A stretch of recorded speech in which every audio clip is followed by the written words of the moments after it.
Silky's power? I'll cooperate, but I'll not let you have Master Ken Takakura. I am one with Master Takakura. Hold up! Don't get that close! And I need it. I'm an awkward guy. I'm not getting naked in front of a boy till my wedding night! Ripped! You seeing this? Hi there, everyone. Welcome back to another Dandadan review and analysis brought to you by Camille's Harem. Not just a podcast for novice writers by novice writers, but also a YouTube channel by novice writers for novice writers, because writing is an adventure. It's more fun, friends. I'm Lars, and I'm back again with Scott to discuss this latest insane episode. Yeah, I wasn't expecting another crazy, insane episode. I was hoping for, sure.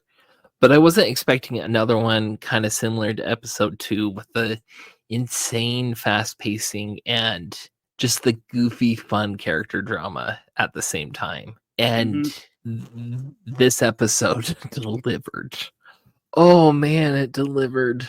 I mean, and it's great that they're building up that steam again, because like episode 7 was fantastic, but it seriously slowed things down for that emotional payoff. And this episode got back to the like zany supernatural goofiness that we had before, and I love it. I love both. I love that we're getting both in the same season, because episode 9 has all of the crazy zany shenanigans that we were having back from like episodes 1 through 4, and it keeps the pace. It's got that same pace that we had in episode 4 with the whole like race against Turbo Granny. And then we had the whole thing with the emotional payoff in episode 7, which was great. I really loved how they slowed everything down. But now we're ramping back up again.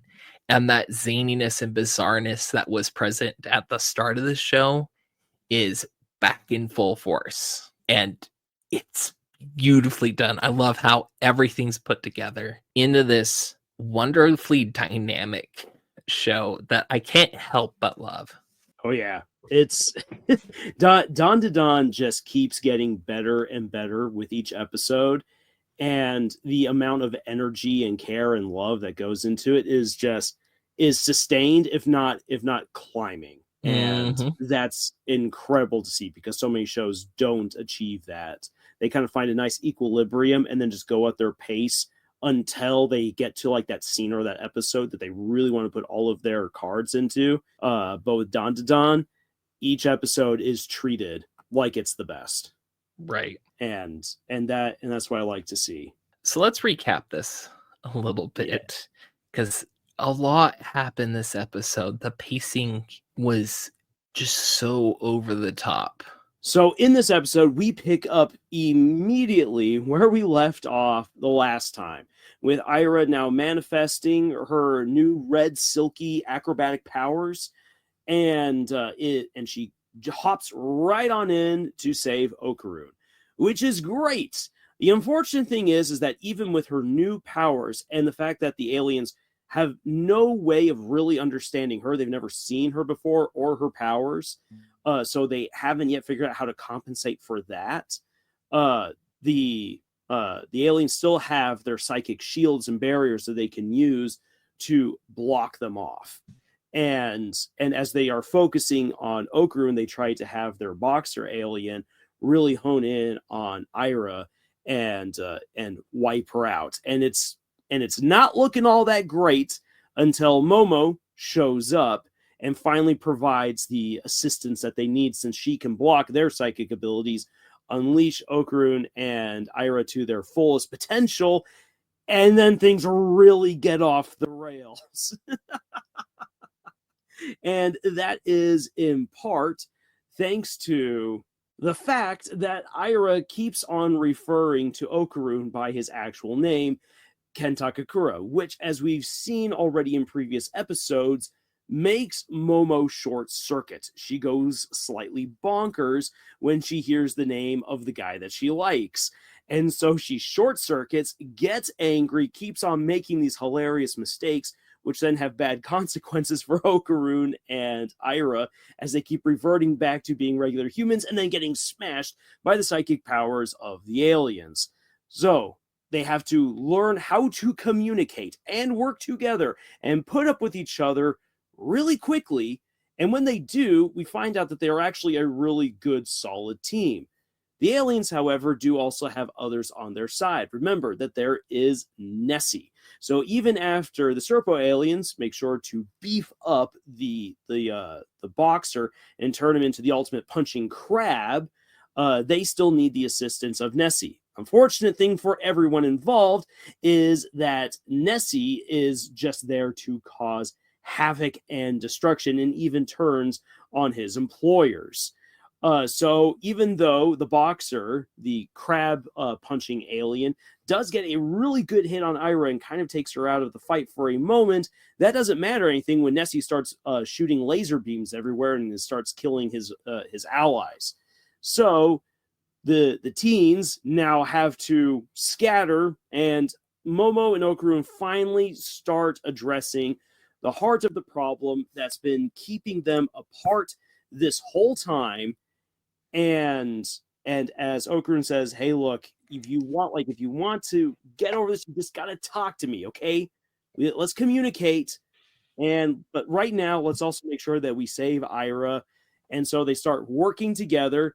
We find out that Turbo Granny's powers don't work too well in water, which means that Momo has to get very creative with her own psychic powers, basically using Okarun as a fish in a wakeboard to then go flying around. And once she gets a hold of that and they rescue Ira, the teens finally start figuring out their rhythm. They start working together really well. And so the Serpo aliens basically pull out their trump card and decide to merge the last remaining psychic alien with Nessie and then with the crab, creating this absolute abomination of a Loch Ness monster.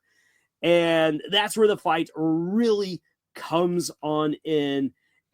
And it's so good because you wonder how on earth are the teens actually going to get out of this when you have a giant Nessie that can punch with all the force of a mantis shrimp. How are you supposed to win against that, especially when it also has laser beams to complement it, and is huge and is finally all collected into one hive mind, so that way it can coordinate all of its powers?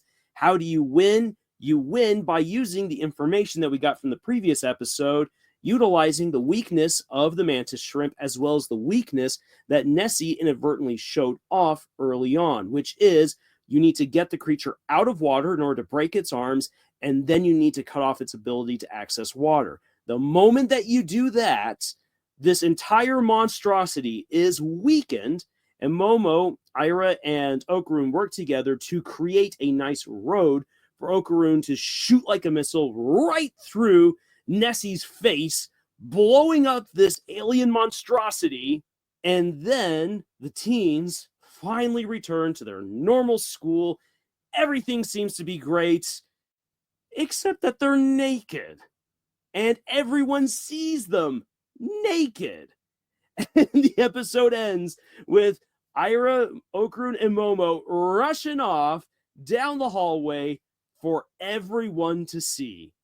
It's great. There's a reason why this episode had multiple warnings and age restrictions across the globe. So, there's so much going on. There's so much to look at in this episode because, it's so bizarre. And it's not just the aliens are bizarre. You've got the teenagers acting weird to Ira and her crush, and you got Momo getting upset, and you've got Okarun just trying to survive. And just it's so great. And speaking of Ira, this episode really cements her place in the group. Because before she was just she was an enemy, she was an interloper, she's getting in the way of Momo and Okarun's love and causing issues. And now because she's there, they survived. And they fully understand that. I mean, and they're good people and they're not just going to leave her to die. We have already seen that. But this episode really cemented is yeah, we have to work as a group to survive these aliens and other supernatural stuff. let's just work together, at least for now. And one of the things I really like about this episode is how the teens ultimately just barely survive this encounter. Their teamwork is very sloppy at the beginning, and it takes until the very end for them to find that rhythm and to come up with the proper strategy to win, which is very different from a lot of other shonen stories where, like, if you've got 2 characters or 3 characters or more who are supposed to work together, they don't figure it out for the longest time. They're butting heads, and then they magically pull it together for one super awesome move that beats the bad guy. That's usually how it plays out. In this episode, they're fighting the entire time and struggling the entire time. And it's only because of the chaos that Nessie brings that completely opens up that one opportunity for them to not get wrecked once everything starts going south. If I have like one objection to how the fight plays out, it's that when Okuru and Momo start talking while swimming, they at one point stop, and for whatever reason, the mantis shrimp alien just keeps missing. That was like one more. I'm like, okay, then he's been able to hit everyone else. I'm like, okay, I understand. This is the emotional moment, and this is like the one time where they slow it down. They could have easily found another way of justifying why he's not able to hit them at that moment. Maybe it's because he's drowning, and we get to see him quickly swimming up to get his breath of air, which then opens up that opportunity for them to have that quick conversation. Very easy fix to make it work and to bring everything together. That's my one gripe. But otherwise, like the growth in their teamwork that you see throughout the episode is wonderful. And how that matches up to how the bad guys, their teamwork absolutely disintegrates. And the chaos. The teens should have lost this fight. But it is the chaos that allows them to come together and pull off that epic win. And it feels earned. It doesn't feel shoehorned in, and it doesn't feel inevitable, which is difficult to pull off. Like, it honestly is. It is hard as a writer to make a really good action sequence feel nail-biting without giving it away how the heroes are going to win. Yeah. No, I had no idea what was going to happen next, just because of all the chaos, all of the zany shenanigans that are happening on both sides of the line in this one.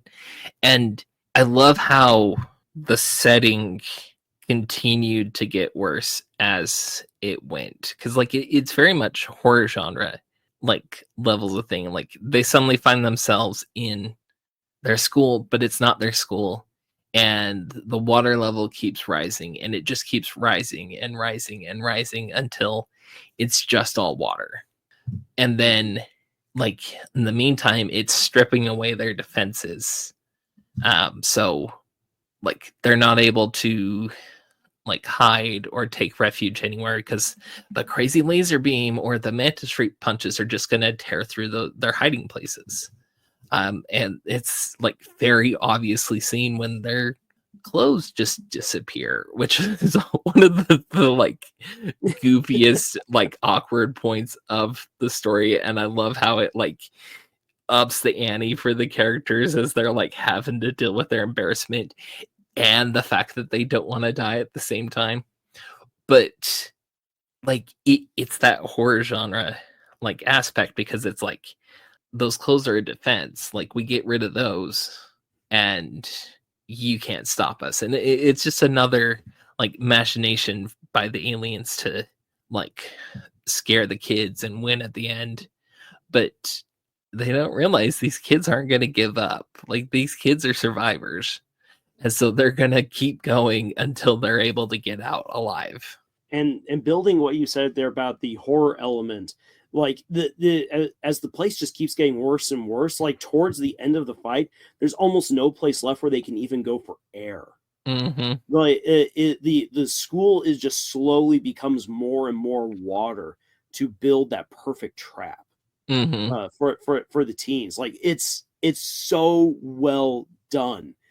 And then even after they've beaten the trap and beaten the aliens, even though it's played off as humorous, it's still horrifying what happens next. That they're naked they're exposed for everyone at school to see. And there's Which- no good explanation for it. Yeah, which to a teenager is like I'd still fear that. Like I'd be more afraid of something like that happening than having to deal with a bunch of scary aliens.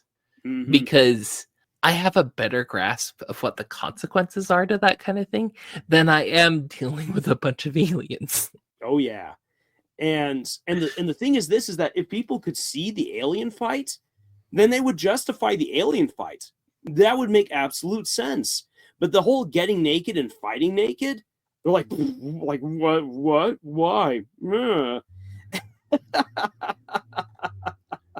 To which some people might say like well, Momo said that they should lose their clothes, and that's just as dumb. She makes a good point. When they're trying to move as fast as they can, the more clothing you wear, the more friction there is as you're moving through the water. It slows you down.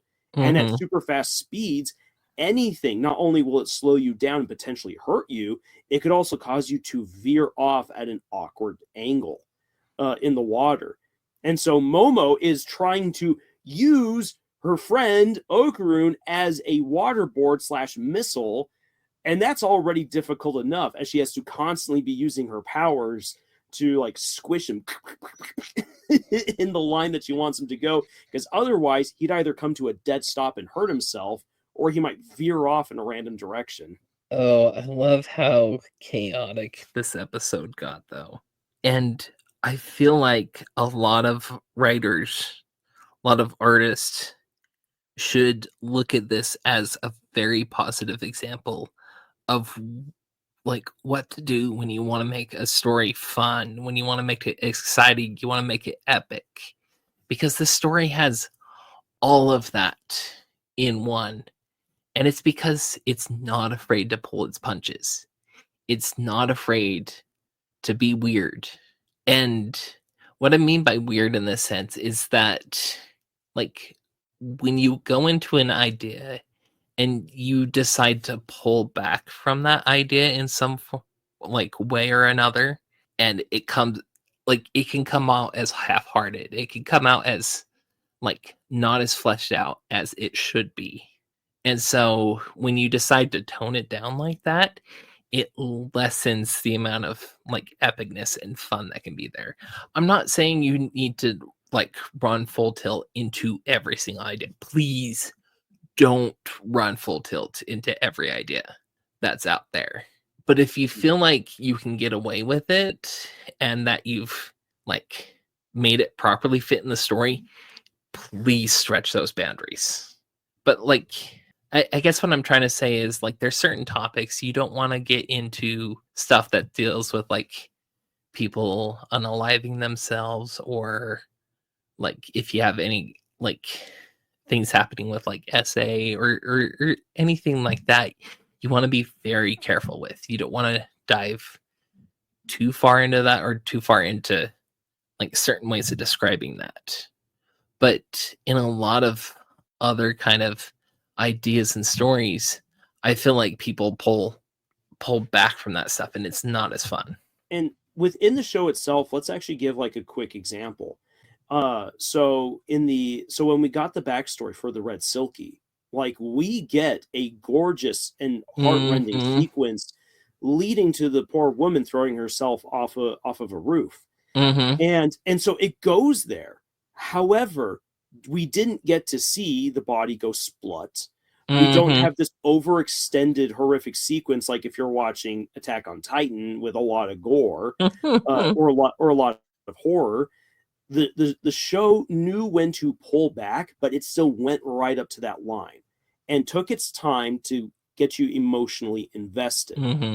Then when we get to this crazy fight, because this is a phenomenal setup for a fight. This is so creative. As someone who loves great creative fight sequences, this delivered on nearly every level that I could have hoped for, and it only works because the creator and then the anime adapters went there with taking the time to show off the different powers. show the school transforming and get to that point where the school is just one giant death trap with and then the chaos. Like, holy cow, Nessie going around slicing people into with his laser beam, the crazy punches that come out of nowhere from the mantis shrimp guy, then even merging into just that utter monstrosity. And then not only that, but the freaking gorgeous painting shots of getting that creepy Serpo face on Nessie just took it to a whole other level. And that is then complemented by these teens acting like teenagers in the worst situation and staying true to the fact how Momo would short circuit, how Ira's got a superhero complex, and how Okarun is an awkward guy. And all of that was not lessened in the slightest. And when you bring all of that together, that takes a cool action scene and cranked it up to 11. Because it was unabashedly being itself. It was unabashedly being horrific. And it was the teens unabashedly being themselves. Yeah.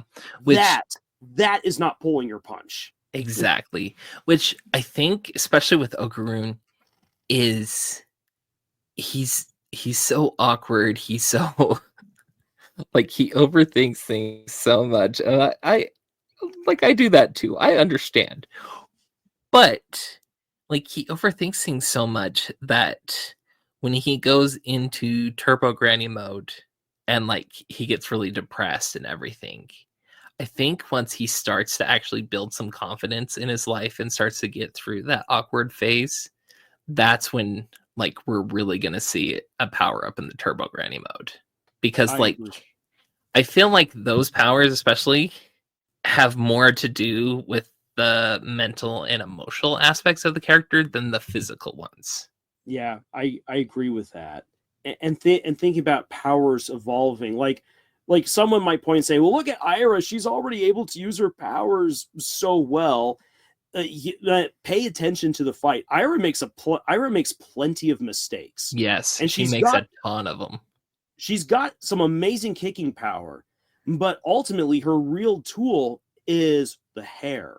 And it takes her a while to figure out what to do with the hair. Like, being able to choke Nessie with her hair was really cool, but it's even better at the end when you see her using one strand of hair to choke Nessie and then using the rest as a propeller to balance herself, so that way she can then create that roadway for Okarun to race down. But even then, and this is what makes it even better, is that Momo has to also still create that wind tunnel for him to be able to zip down in order to make this work out. So like, this is the teamwork aspect and everything. And Ira had to learn how to use her powers on the fly. And she gets beaten up bad. I mean, she even says that she hurts all over the moment that she reverts back to her human form. So like, they are taking their lumps and their consequences in this fight, which is another good thing to see. I can't wait for the next arc. I can't wait to see like what kind of crazy shenanigans they're gonna pull in this next arc, because I haven't read the manga this far yet, and I have no idea what's gonna happen, and I'm actually super excited for it. I know you've talked with me about like and giving me some spoilers from some stuff that happened, but to actually see it animated, like see the stuff animated, like I haven't actually been this excited for an anime for a good while, and I'm like bringing back a lot of like very nostalgic feelings I've associated with anime just because of it. Oh yeah, and I mean, I'm not going to spoil anything further either here in this video or to you behind the scenes.